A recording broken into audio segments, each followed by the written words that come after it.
নমস্কার বন্ধুরা, রান্নার রেসিপির নতুন পর্বে সবাইকে স্বাগত। আজকে আমি একদম কম সময়ে সকাল বা বিকালের টিফিনের রেসিপি আপনাদের সঙ্গে শেয়ার করছি। বাচ্চা বড় সকলেই কিন্তু খুবই পছন্দ করবে। একবার হলেও আমি যেভাবে তৈরি করছি এইভাবে তৈরি করতে পারেন। আশা করি আপনাদের সকলের খুব ভালো লাগবে। চলুন তাহলে দেখে নেওয়া যাক আজকের আমার টিফিনের রেসিপি। আজকে আমি চাউমিন, পাস্তা বা ম্যাগি কোনোটাই কিন্তু তৈরি করছি না। আজকে আমি ঝাল সিমই তৈরি করব। তাই প্রথমে সিমইয়ের প্যাকেটটাকে কেটে নিয়ে 1 কাপ মতন ঢেলে নিচ্ছি। আর এই 1 কাপেই কিন্তু 3 থেকে 4 জনের সকাল বা বিকালের টিফিন তৈরি হয়ে যায়। খুব বেশি কিন্তু লাগেও না। আমি এখানে 1 কাপের একটু বেশি নিলাম, মানে ভর্তি করে নিয়েছি। এবার চলে যাব মূল রান্নায়।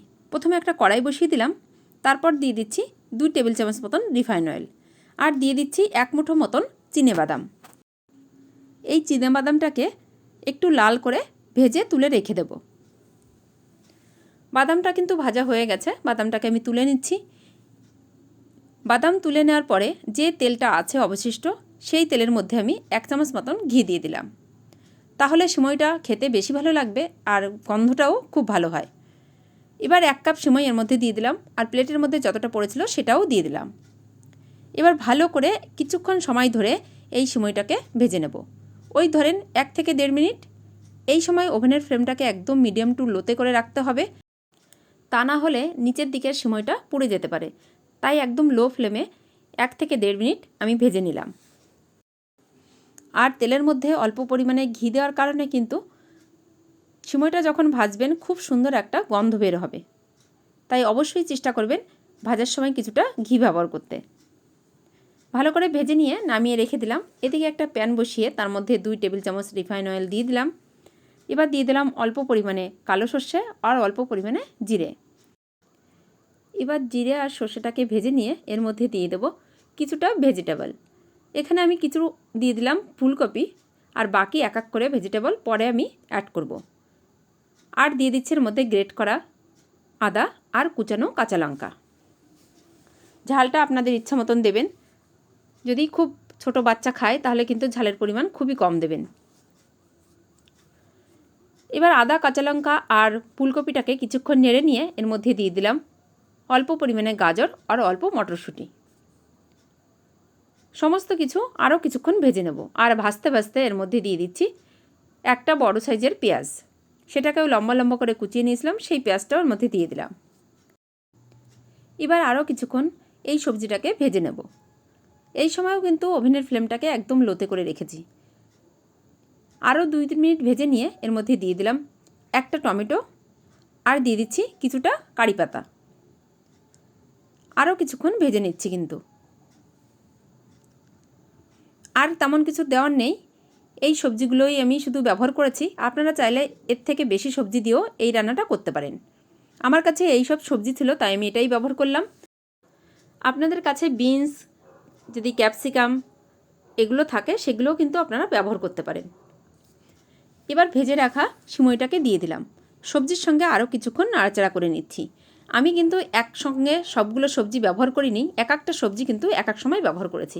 এবার এর মধ্যে দিয়ে দিচ্ছি চায়ের কাপের 1 কাপ মতন গরম জল। খুব বেশি কিন্তু জল দেওয়ার প্রয়োজন নেই, 1 কাপ জল দিয়েছি। আর দিয়ে দিচ্ছি স্বাদ মতন লবণ। আর স্বাদটাকে ব্যালেন্স করার জন্য দিয়ে দিলাম অল্প পরিমাণে চিনি, ওই ধরেন 1/2 চামচ মতন। সমস্ত কিছু ভালো করে নাড়াচাড়া করে মিশিয়ে নিলাম। এবার ঢাকনা দিয়ে ঢেকে রেখে দেবো, যাতে করে সিমইটা ভালোভাবে সেদ্ধ হয়ে যায় আর এই জলটা একদম যাতে সিমইয়ের গায়ে লেগে যায়। আমার চ্যানেলে নতুন বন্ধু হলে চ্যানেলটাকে সাবস্ক্রাইব করার অনুরোধ রইল। পাশে থাকা বেল আইকনটিকেও ক্লিক করে দেবেন। যখনই আমার চ্যানেলে নতুন কোনো ভিডিও আপলোড করব সবার আগে নোটিফিকেশন পৌঁছে যাবে আপনার কাছে। আর যদি আপনি এই ভিডিওটা আমার ফেসবুক পেজে দেখে থাকেন অবশ্যই কিন্তু আমার ফেসবুক পেজটাকেও ফলো করে দেবেন। আমি 1 থেকে 1.5 মিনিট মতন হাই ফ্লেমে ঢাকনা দিয়ে ঢেকে রেখেছিলাম, তারপরে কিন্তু ঢাকনাটাকে খুলে নিয়ে আলতোভাবে একটু নাড়াচাড়া করে নিচ্ছি। সিমইটা কিন্তু সেদ্ধ হয়ে গেছে, আর যে গায়ে জলটা আছে এই জলটা ভালো করে সিমইয়ের গায়ে শুকিয়ে নিতে হবে, তাহলেই কিন্তু সিমইটা একদম ঝরঝরে হবে। আমি যেভাবে তৈরি করলাম আপনারাও এই স্টেপ বাই স্টেপ ফলো করে যদি তৈরি করেন আপনাদেরও ঝাল সিমই একদম ঝরঝরে হবে। আবারও ঢাকনা দিয়ে ঢেকে দিলাম আর ওভেনের ফ্লেমটাকে কমিয়ে দিলাম। 4 থেকে 5 মিনিট ঢাকনা দিয়ে ঢেকে রেখে দিয়েছিলাম ওভেনের ফ্লেমটাকে কমিয়ে। তারপরে ঢাকনাটাকে খুলে নিলাম। এবার নাড়াচাড়া করে দেখিয়ে দিচ্ছি, দেখুন কতটা ঝরঝরে হয়েছে। এই যে একটু জড়ানো জড়ানো ভাবটা রয়েছে না, এটা যদি একটু ঠান্ডা হয় আরোই কিন্তু ঝরঝরে হয়ে যাবে।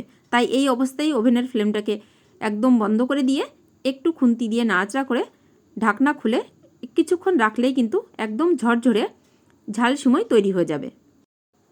আপনারা তো দেখেছিলেন প্রথমেই কিন্তু আমি চিনেবাদাম ভেজে তুলে রেখেছিলাম, সেই চিনেবাদামটা এর মধ্যে আমি দিয়ে দিয়েছি কিছুটা। তখন কিন্তু আমি ক্যামেরাটাকে অন করতে ভুলে গেছিলাম, তাই সেটা আর আপনাদের সঙ্গে শেয়ার করা হয়নি। আর কিছুটা রেখে দিয়েছি প্লেটের উপরে ছড়িয়ে দেওয়ার জন্য। আপনারা দেখে নিশ্চয়ই বুঝতে পেরেছেন কতটা ঝরঝরে হয়েছে এই ঝাল সিমইটা। আপনারাও এইভাবে তৈরি করে বাড়ির সকলকে নিয়ে পরিবেশন করতে পারেন। আজ তাহলে এই পর্যন্তই, অন্য কোনো দিন ফিরে আসবো অন্য কোনো রেসিপি নিয়ে।